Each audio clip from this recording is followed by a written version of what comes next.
ஆண்டவருடைய நாம் மகிமைப்படுவதாக இந்த காலையில் நேரத்திலே மீண்டும் ஒரு விசை இந்த வீடியோ மூலமாய் சந்திப்பதில் நான் மகிழ்ச்சி அடைகிறேன். இந்த நாளுடைய தியானத்துக்கென்று ஒரு வேத வசனத்தை வாசிப்போம்.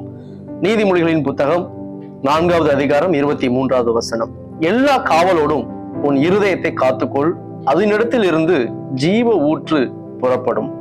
எல்லா காவலோடும் உன் இருதயத்தை காத்துக்கொள். குறிப்பாக ஒவ்வொரு அந்த வீடியோவிலையும் வேதாகமத்திலிருந்து ஒவ்வொரு மனிதர்களை பற்றியும் அவருடைய வாழ்க்கையிலிருந்து சில காரியங்களை கற்றுக்கொண்டு வருகிறோம். அதே போல இந்த நாளிலையும் கூட சிம்சோனுடைய வாழ்க்கையிலிருந்து சில காரியத்தை நாம் கற்றுக்கொள்ள இருக்கிறோம். சிம்சோன் தேவனால் முன் குறிக்கப்பட்டவன். அவன் பிறப்பதற்கு முன்பதாகவே அவன் எப்பொழுது பிறப்பான், அவன் பிறந்த பின்பதாக எப்படி வளர்க்கப்பட வேண்டும் என்ற மிகப்பெரிய தரிசனத்தோடு, அது மாத்திரமல்ல அவன் பிறந்து வளர்ந்ததுக்கு பின்பதாக அவன் மூலமாய் தேசத்துல எப்படிப்பட்ட காரியங்கள் நடக்கப் போகிறது என்பதை குறித்தும் ஆண்டவர் தீர்க்கமாய் அவருடைய பெற்றோரிடத்தில் சொல்லியிருந்தார். அவனை குறித்து ஒரு மிகப்பெரிய தரிசனம் இருந்தது, திட்டம் இருந்தது. அப்படிப்பட்ட தரிசனத்தோடு திட்டத்தோடு தன்னுடைய வாழ்வின் நோக்கத்தை ஏற்கனவே அறிந்து பிறந்தவன் தான் இந்த சிம்சோன்.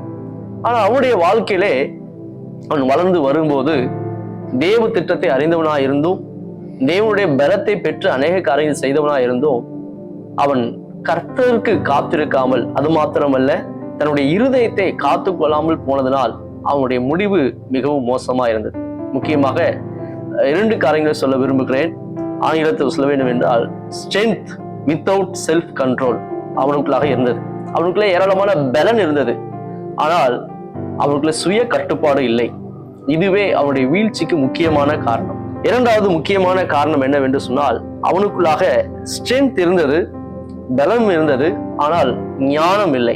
நான் 2 காரியங்களை சொல்லியிருக்கிறேன். முதலாவது, அவனுக்குள்ளாக பலன் இருந்தது, ஆனால் சுய கட்டுப்பாடு இல்லை. அதே போல அவனுக்குள்ளாக பலன் இருந்தது, அவனுக்குள்ளாக ஞானம் இல்லை. இந்த 2 காரியங்களுமே அவனை வீழ்ச்சியின் பாதைக்கு நேராக அழைத்து சென்றது. இந்த காலை நேரத்திலே நம்முடைய வாழ்க்கையிலும் தேவன் சிம்சோனை போல ஏராளமான தாளந்துகளையும் திறமைகளையும் பலனையும் நமக்கு தந்திருக்கிறார். அவைகள் நாம் எப்படி பயன்படுத்துகிறோம்? தேவனுடைய திட்டத்துக்காக பயன்படுத்துகிறோமா, அல்லது நம்முடைய சுய ஆசைகளை நிறைவேற்றுவதற்காக அதை பயன்படுத்தி கொண்டிருக்கிறோமா, அல்லது சுய கட்டுப்பாடு இல்லாமல் அதை பயன்படுத்தி கொண்டிருக்கிறோமா? இந்த சிம்சோன் தேவன் எதிரிகளை அழிப்பதற்காக கொடுத்த பலனை சுய கட்டுப்பாடு இல்லாமல் வீணாக உலக காரியங்களுக்காக, தன்னை திருப்திப்படுத்துவதற்காக, தன்னை சந்தோஷப்படுத்துவதற்காக, சிற்றின்பங்களுக்காக அதை பயன்படுத்த ஆரம்பிக்கும் போது அவனுடைய முடிவு மிகுந்த கவலைக்குரியதாக இருந்தது. வேடிக்கை பொருளாக மாறி போனான். எனவே இந்த காலை வேளை முக்கியமான காரியத்தை நாம் கற்றுக்கொள்ள வேண்டும். எல்லா காவலோடும் நம்முடைய இருதயத்தை காத்து கொள்ள வேண்டும். முக்கியமாக தேவன் தந்த தாளந்துகளையும் திறமைகளையும் பலனையும் பயன்படுத்துவதிலே நாம் ரொம்ப கவனமா இருக்க வேண்டும்.